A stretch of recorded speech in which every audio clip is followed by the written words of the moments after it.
Hi, my name's Gary. Welcome to the Tartan Groundhopper.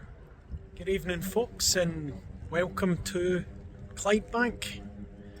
And for those of you not familiar, this is a town approximately 6 miles west of the city of Glasgow. Population's about 26,000. And as it might sound, this town sits on the banks of the River Clyde. And it's most famous for, as you might be able to tell in the background, it's most famous for shipbuilding. I'm going to show you around. So this crane is called the Titan, and when I'm standing in front of just now, might not seem familiar to you, but I'm going to tell you a story about it. So Clydebank was the centre of the shipbuilding world. So was Glasgow for a long period of time at the 19th and 20th centuries. Over 30,000 ships here were built here over the course of 2 centuries. Some of the most famous ships in the world were built right where you're looking at right now. Some of the most famous ships. Where that college is, and where I'm standing right now, where that crane is part of, was part of John Brown Shipyard. And if I tell you the name of some of the ships that have been built here and have sat in this very fitting out quay, let's start with the earliest one that you'll know, which was the Lusitania, which was a liner, passenger liner, which became famous because it was sunk during World War I when it was torpedoed with a great loss of life. The second ship that you'll know that was built here was HMS Hood. HMS Hood was one of the flagships of the Royal Navy during World War II, and she went up against the Bismarck and took a direct hit to her armoury, and again a huge loss of life there. But it was built right here, and very, very likely that crane put her guns on whilst it was sitting in this quay. The other ships that you will know would be the Queen Mary, which now resides in Long Beach, California, built in John Brown Shipyards. Alongside her was built the Queen Elizabeth, which was her sister ship. And finally, one of the last great ships that was built here was the QE2, which I believe is now a hotel in Dubai. And again launched all from the same point, just where that college is sitting. And you can't see it because it's dark just now, but there's another river just beyond the end of that quay that goes at right angles to this one. And that's why they picked this spot to launch the boats, because the big boats were able to slide right into the back of that river and then turn around and come back into this quay to get fitted out, because obviously it was only the hull, once it was watertight, was sent there. So the QE2 was fitted out here as well. And I don't know if you can see, I'll certainly show you from an overhead view, but there's a little notch there to allow the bow of the ship to fit snugly in to the quay, so that it can fit as big a ship in here as possible. But that's what you've got. It's a very, very big quay, very, very deep. Was able to accommodate all these fantastic ships. Now, it's quite poignant that Clydebank in March is coming up for the 84th anniversary of the Clydebank Blitz. The 13th of March 1940, 450 bombers came from that direction, following the river from its source through Glasgow. primary targets was the oil storage depots further up the river, up that direction. They planned to hit them, but some of them dropped their bombs quite early and effectively destroyed the town of Clydebank. Almost 90% of the buildings were destroyed. Over 500 people lost their life in Clydebank alone, over 1,000 in total all over Glasgow, and 35,000 people were made homeless over the course of 2 nights, the 13th and the 14th of March. I spoke to people who were children then, and they described how terrifying it was.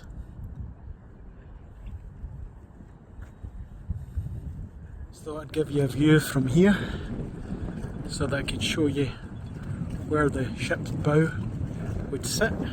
As you can see, that's the V shape of the bow right there. So you've got the wall of the quay, which I'm standing in front of. Zoom back a bit. There. And it goes flat there. And they would bring the ship in here so that the bow could fit in that little groove. They could get as much space out of it as possible. So yeah, ships like the Hood, Queen Mary, QE2, they would take up that entire length whilst they were getting fitted out. But I'll include some pictures so you can see what this place used to look like. Obviously all the bollards are still here for tying the ships up. You might be wondering why I'm showing you a picture of a retail park. Well, folks, this is what happens if you let your clubs get into the wrong hands. This was New Kilbowie Park, the home of Clydebank, and this is what led to them losing their identity, or almost losing themselves permanently. This used to be, up until 1996, their home, right in the middle of Clydebank. And now the Steedman brothers, who owned Clydebank at the time, they sold it to someone who was not very scrupulous. Can't remember his name, but I think before that they'd sold the stadium to a retail entity, and they turned it into a retail park and left Clydebank homeless. So, be warned who you sell your club to. One last thing about Clydebank is it has the Forth and Clyde Canal running straight through the middle of it. So this goes all the way from Glasgow through to Bowling, where it joins up with the Clyde. Obviously not used anymore, but it's still here and it still runs through the city. One thing you don't expect to find though on a canal is a dirty big boat like this. But how did it get here? Well, there's a wee secret about this boat. It's not really a boat. It just looks like a boat. It's sitting by the water. It's even got a bridge. Look. To all intents and purposes, bloody looks like a boat. But it's actually a restaurant. Fish and chips and pizzas. By the canal, don't you know? So if you're ever in Clydebank, coming to see Clydebank play, pop along to McMonagle's. Do I get a free bag of chips for this?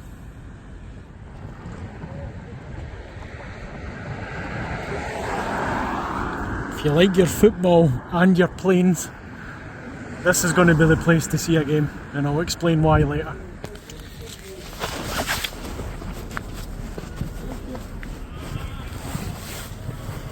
It's actually the other side. The other side, oh right, okay. On the other side for cash, there we go. There you go. Hi, that's great, thank you. Happy? Right, cheers.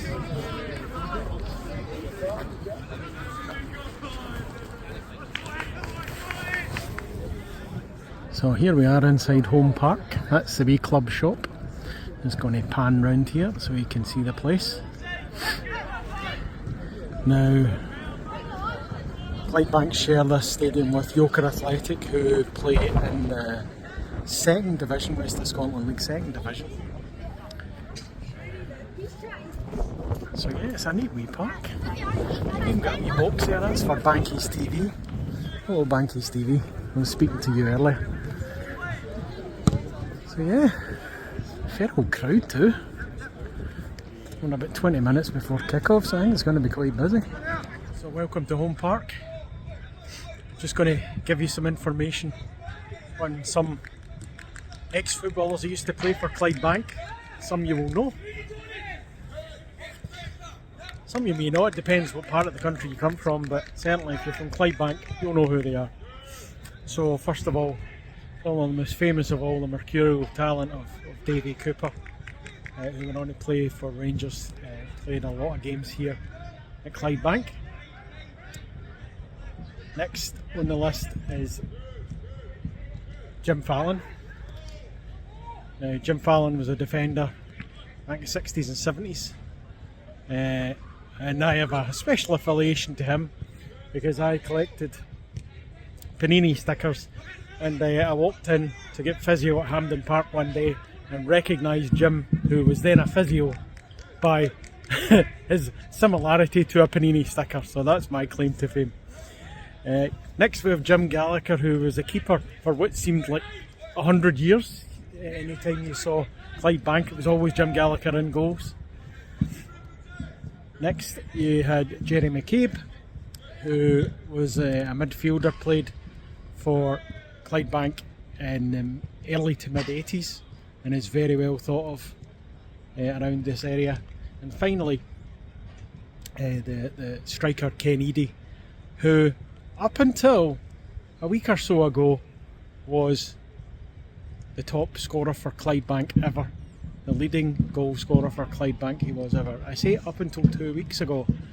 That crown was taken from him by the current captain of Clydebank, Nicky Little, who we'll go on to speak about during the game. But he held that, Ken Eadie held that title for some time, and he has just lost it this week.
This is why you love it if you're a plane spotter.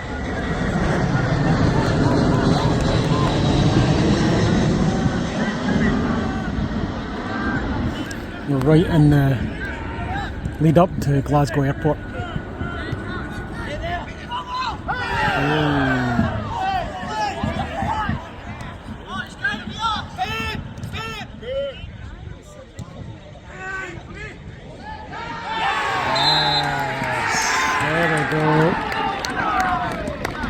That was too easy to go. Too easy, you can see at the corner.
My boys.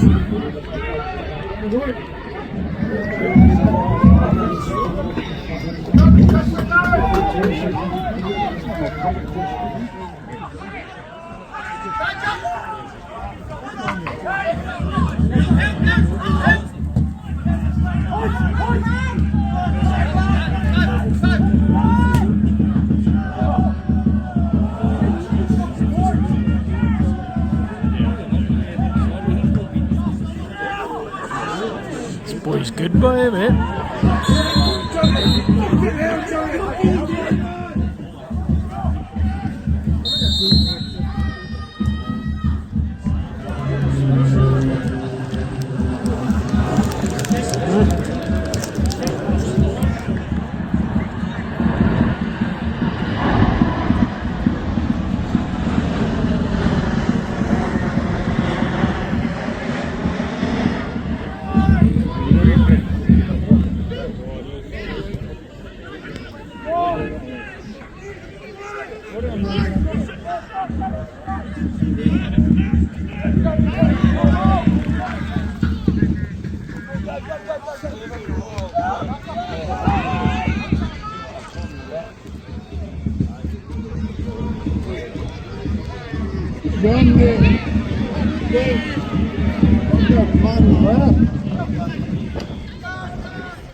So it's half time.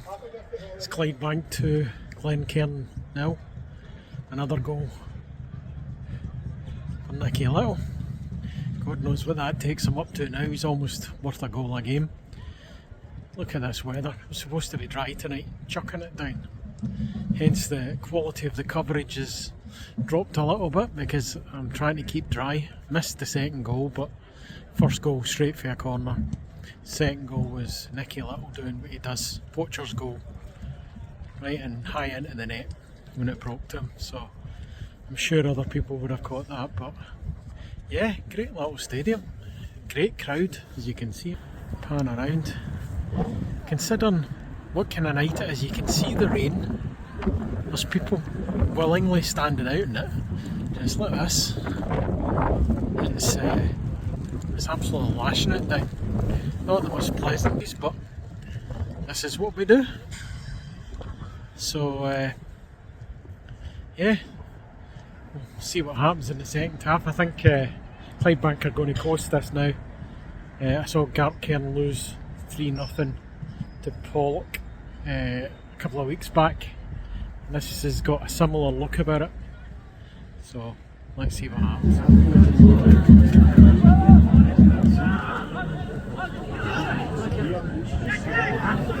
Come on!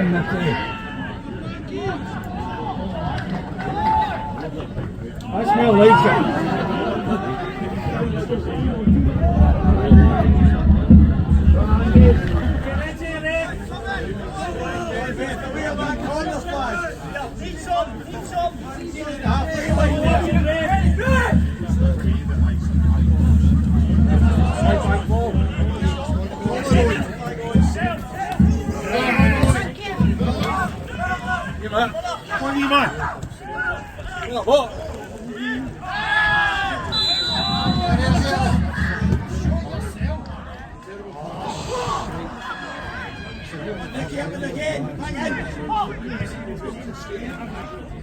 Oh, dearie me. That was a free header. It's a free header. That's a free heater. Dear God. This is all fucking citizens. Here we go.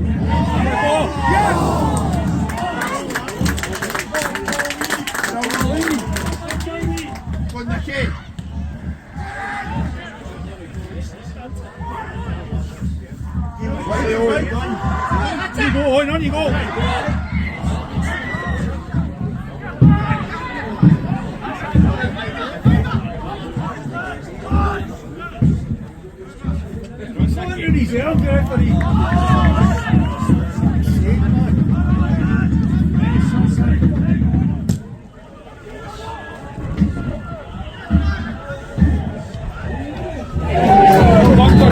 On,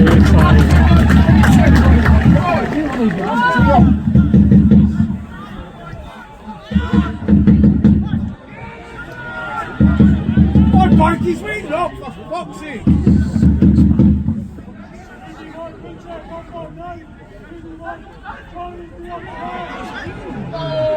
That's too easy.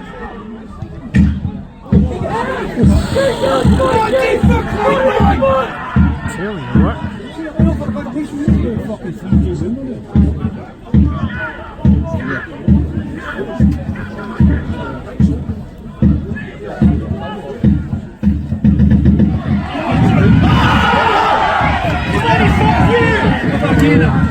But you'll never use it.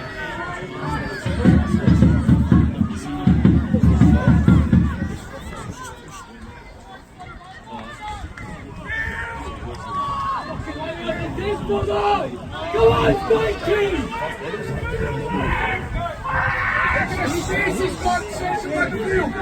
Come on!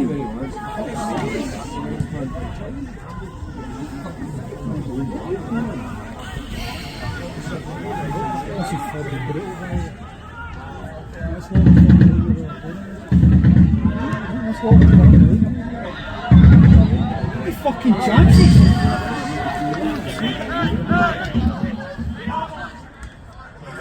Touch, touch!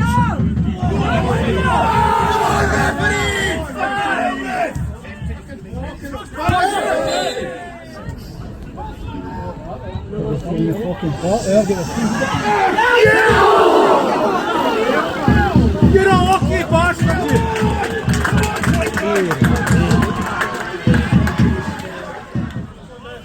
Come on, Clydebank! Finish it! Come on!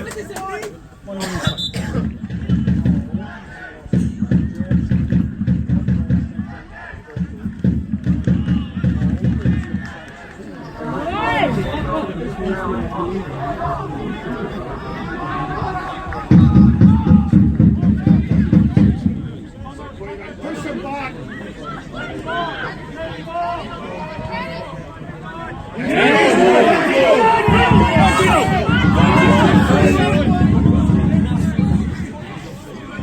Oh, he's coming!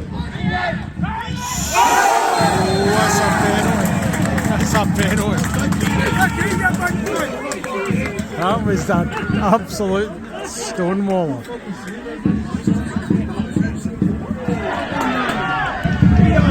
Send them off, Send them off! I see the bankies, get rid of your big wanker!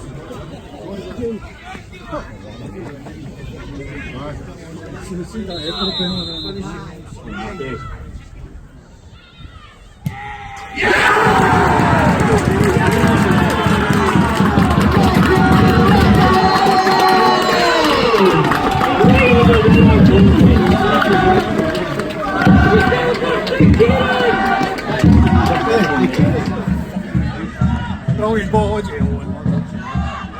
Go left for him, go left for him!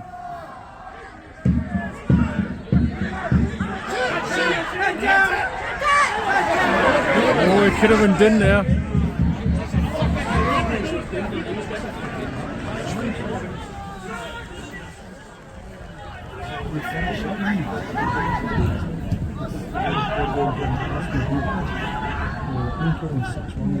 That's for fuck's sake, eh?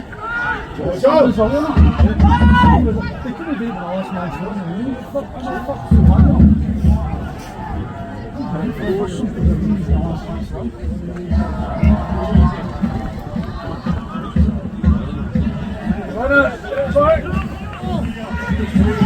Back push!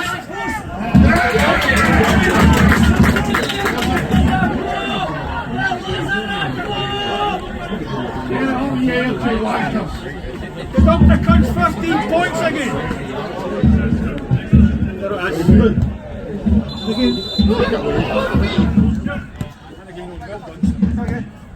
Yes! Oh, you manjali cunt!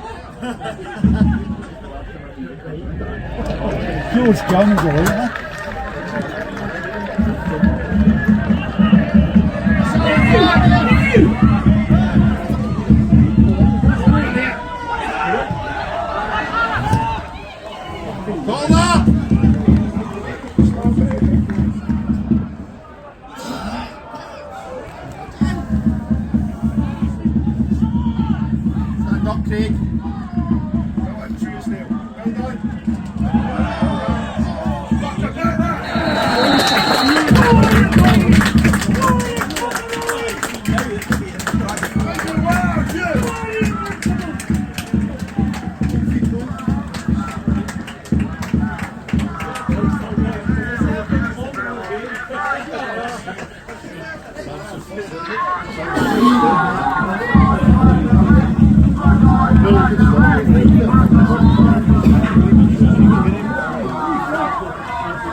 There we go, it's Clydebank 3, Gartcairn 1. So Clydebank cement are placed at the top of the league. Gartcairn are in a whole host of trouble down at the bottom. Horrendous weather conditions after the weather report said it was going to be dry, but there we go.